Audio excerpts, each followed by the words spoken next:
Hello there, Martyn Green, Devon Fishing Guides. Many years ago, I used to be a teacher, and some of my assembly stories were based upon Lenny the Lobster, a lobster that as a child I had imagined living in a big rock pool on Preston Beach down in South Devon. This was just one of the tales that I told.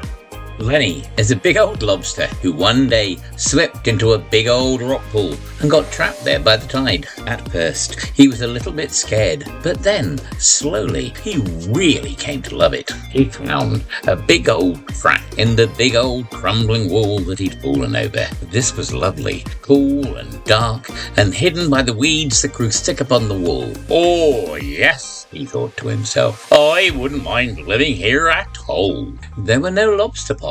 Bonus! There were no seals either. Bonus! There was nothing in the pond that was big enough to trouble him at all. The other creatures that lived in the pond, as they called it, were a bit scared at first, but then, after a while, they realized that he was gentle and kind. He chose not to eat any living creatures, though his friends in the sea did when they got the chance, and he was a lot wiser than most of the other creatures that lived in the pond. Pretty soon, they started asking him for advice, and to his surprise, he found that he rather enjoyed it. One of the prawns, Prunella, talked to him a lot, but then one day, after looking in horror at the mess he was making of his cave, she decided that he needed a housekeeper, and also moved into the house in the wall, eating all of the leftover scraps. Where the pond was, on the edge of a lot of rocks, was a very lucky position. Every time there was a storm, the waves rolled in lots of dead shellfish, and Lenny and the other creatures would stock up their larders, little holes in the caves where they lived, and the food would then last them for ages. Life was good. Then, one day, there was a really violent storm. Lots of food rolled into the pond, and all of the creatures got really busy filling their larders. At first, the little creatures were happy, but then, bit by bit, things started to go wrong. Oi! Shouted Crunch, the leader of the barnacle gang, glaring at Prunella. Did you nick my shellfish? Of course I didn't, said Prunella, annoyed. I would never do that. The crabs went off grumbling, but then Bert the Blenny swam up to Prunella. I say, Prunella, he started, looking a little cross. Have you seen anyone scoffing my mussels? I haven't, Bert. No, replied Prunella. The Blenny sniffed. I had got a whole pile sorted out, ready to drag beneath the rock, but then, when I looked around, they had all disappeared. Larry, the leopard-spotted goby, had a very similar story. Harry, the hermit crab, was in floods of tears. Even the peckish prawns felt more than a little bit cross. They all decided to talk to Lenny, who listened to them quietly. I think, he said, waving his claws, that we have an unwelcome guest. From the amount that's been eaten, I would say that he or she is probably very big. Creatures drew together, frightened. Lenny nodded. Oh, yes, he declared. Time to lay a trap.